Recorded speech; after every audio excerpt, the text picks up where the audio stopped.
Hi and welcome to the EWiT Extraordinary Woman in Tech podcast. Here you'll find inspiring conversations about technology, inclusion, and diversity. If you are listening to us from podcast platforms, be sure to follow us.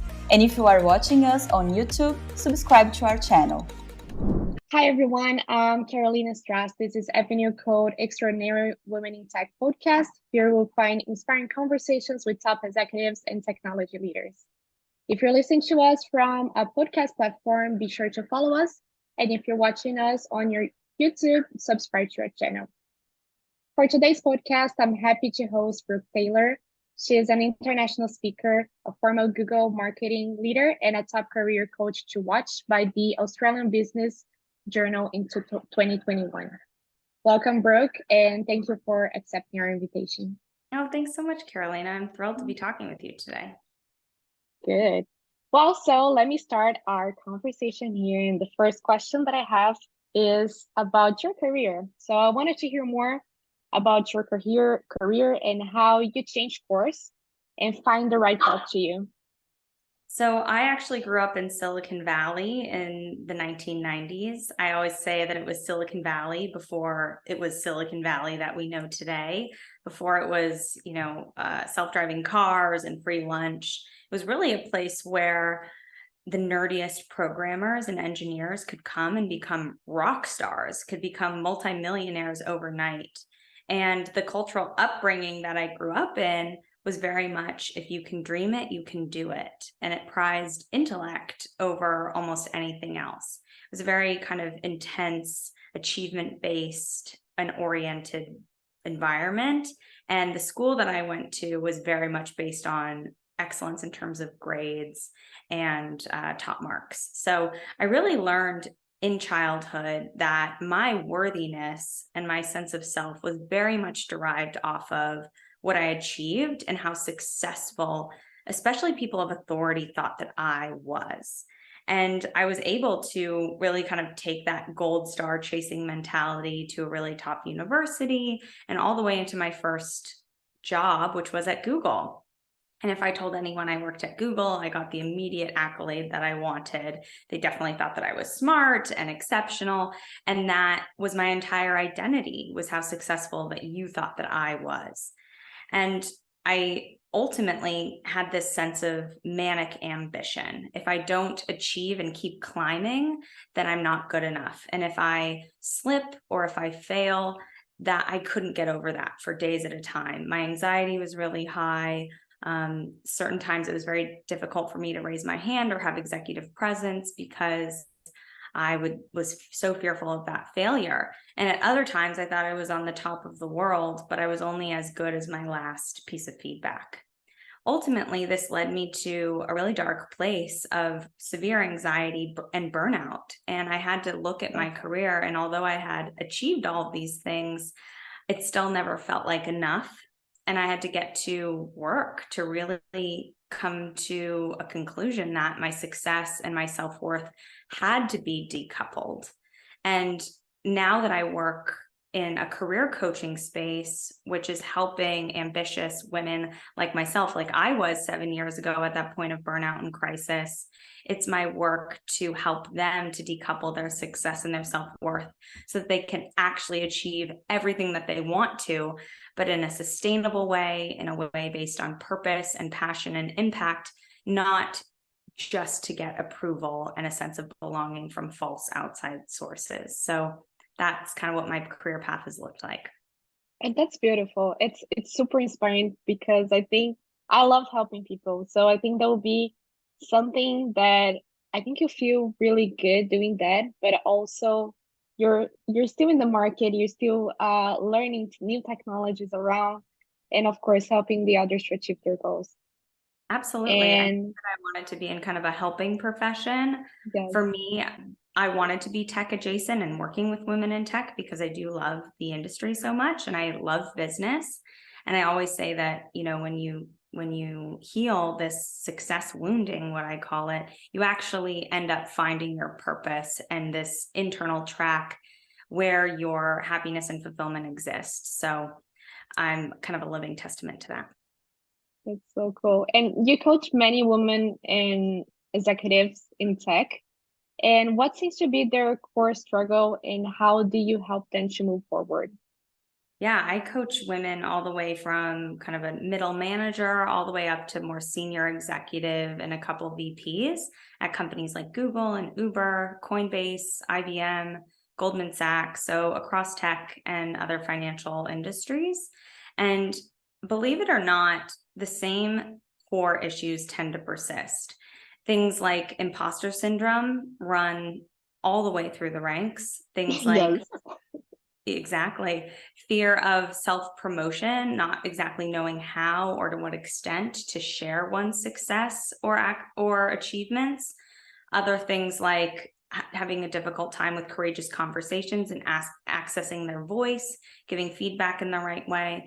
But all of these kind of seemingly superficial symptoms are actually all driven by this same success wound that I talked about earlier. The same core messaging that we get as children, and that is reiterated to us in our educational systems and corporate systems, that our worthiness and our value is based on our productivity.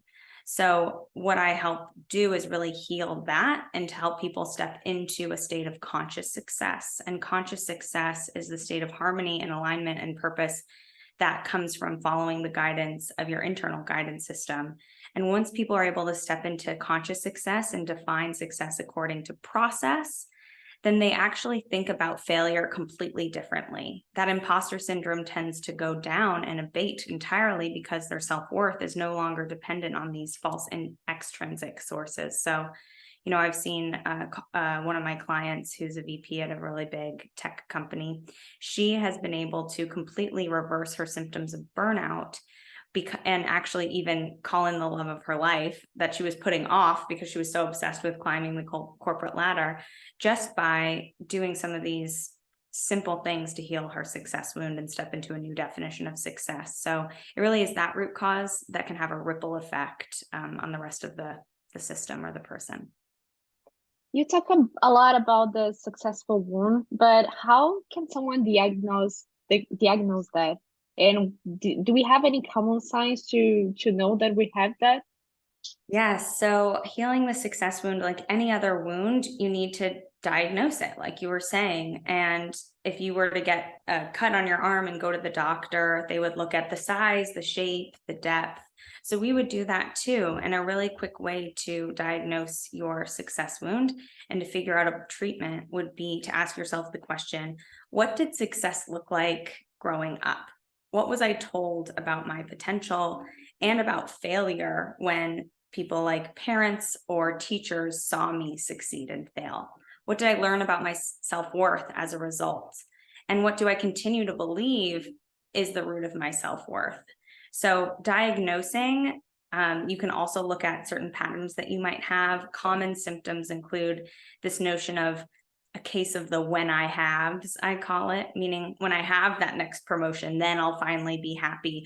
Or when I finish that project, then I can finally relax and go on vacation. Other things like anxiety and looping thoughts about work or an interaction that you might have had with your manager that stuck with you, going to the gym or even on vacation. Other things like failing to put yourself first because you want to put other people's needs first, people pleasing, overworking because you're fearful of, you're fearful of not being like a team player and what other people might think of you as a result. So these are all, again, symptoms of this success wound. And I would say that anyone kind of living and breathing right now probably has some element of that. Yeah, I can relate to some of them, and I heard a lot, especially in the tech industry. And I think it's super important to have this discussion with everyone and how to see and how to really recognize that you have those things and look for someone to help you out because, because of all that we're talking about. Yeah. But how does one heal their success wound, and what is expected on the other side? Absolutely. So in working with hundreds of my clients and also in doing this on myself, I've kind of developed a bit of a 4-step framework. And this 4-step framework, I realized I actually did at that point of burnout for myself. So step 1 is to really diagnose, like I just mentioned. So diagnosing what got you here, what are the causes and conditions that led you to believe that you're not worthy unless you're producing at a certain level, or you're not worthy unless you're getting promoted at a certain rate, etc. Any of the other symptoms that I mentioned earlier, we're looking deeper, things like our past and our childhood, to really help diagnose that. The second stage is to vision. So in the same way, if you went to a doctor, they'd say, okay, here's your diagnosis and here's your treatment plan. This is where we want to get to. So we would say, okay, based on everything that you're looking to achieve in your life, this is exactly where, this is your North Star. So let me give you an example. I have a client of mine who was an executive at an ed tech company, education technology, and she not only wanted to feel a greater sense of fulfillment in her career, but she was so anxious with workplace relationships and executive presence. And she was really being called on to rise in her executive presence and to kind of ascend into executive leadership. And she, by taking her through the diagnose phase, she really saw that a lot of her family of origin, and actually being the youngest of 3 sisters, meant that her voice was constantly squashed and she didn't feel like she could be a leader. And she also realized that, especially as a stellar athlete, she had coaches that were constantly barking at her to work harder and longer and faster. So these were instilled in her at a really young age. So we diagnosed that and looked at that. And then by diagnosing that success wound, you actually start to create a little bit of separation between yourself, the truth of who you are, and those toxic voices in your head that tell you it's not. So the voice of imposter syndrome, the voice of I'm not good enough, that inner critic, that's actually not the truth of who you are. So in that process, you start to create a little bit of distance, and that true self, that higher self, that wise self that exists within you, that is clear, conscious, confident, connected, your best self, whenever that comes out. Maybe it's with your kids, or when you're meditating, or when you're with your animals. That is the self that needs to set the vision. Because if we're asking the wounded self what it wants, it's probably going to say, I don't actually want to ascend that high because that actually feels really scary to me. Or I don't want to switch jobs because I couldn't possibly it can't get as good as what it is right now. Or, these golden handcuffs, they suck, but they feel pretty comfortable. So I'm just going to stay where I am. If you vision from that place, it's going to keep you stuck. Whereas if you vision from the part of you that senses that something else is possible, that is more confident and clear, I guarantee you that there's a different vision that's going to come out. So for this client, she was able to say, I actually do want to become a VP of this function. And she was able to raise her hand for it when the position came open. But if we hadn't allowed that true self to come forward, she wouldn't have set that vision. So then stage 3 is to really heal.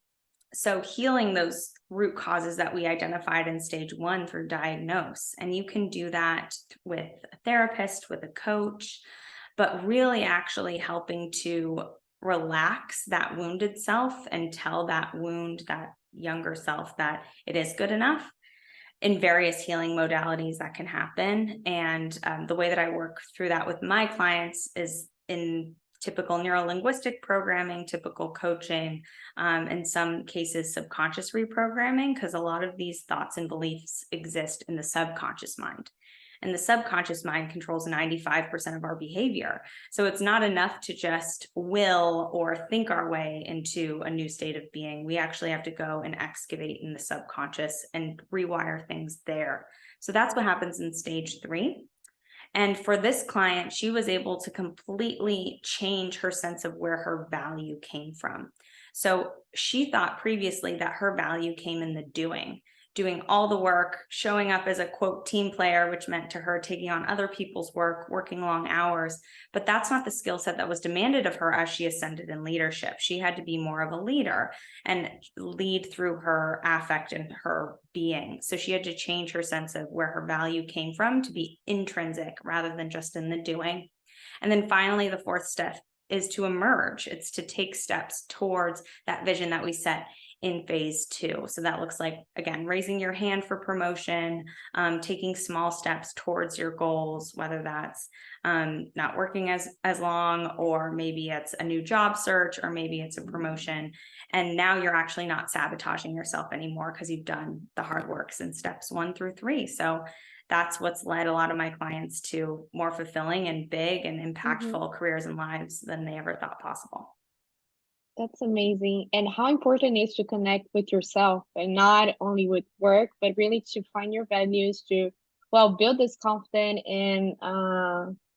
and fight for it, even if it comes to the workplace, and you need like to have yourself and what you're looking for, and not only think on the one successful person, but really about yourself and what you want to achieve for you. That's beautiful again. But I'm wondering how the tech organization and leaders help to create this culture that support this conscious success. Yes, so I do a lot of work with organizations, helping them to create a culture and an environment where this conscious success can thrive. So again, conscious success means that people are pursuing things like their passion and their purpose, and they're allowing their true self to be alive and well and present in the workplace. So there's a lot of psychological and research based to suggest that a type of conscious success is good for culture. For example, there's the typical kind of Google survey that came out that said psychological safety is the #1 indicator of good, high-performing teams. And there is so much other research to say that people actually quit jobs because of toxic culture. And toxic culture is something like a lack of inclusion, lack of supporting of diversity, cutthroatness, etc. So a culture that promotes conscious success is one that prioritizes people over profit. And that is radical, of course, in our kind of capitalistic society, especially if it's a publicly traded company. But really putting people first actually leads to greater profit. So ways to do that are to think about how can you arrange your systems and your processes and your policies to really be human-centered rather than profit-centered, and create a place where people's true selves can lead and flourish. Other ways are looking at things like impact and process over outcome. Outcomes are obviously important. We have to hit our sales targets. We have to hit revenue goals, of course. But when people become obsessive about the process and finding ways to infuse passion and purpose in that, it tends to lead to better outcomes to the tune of like 300%.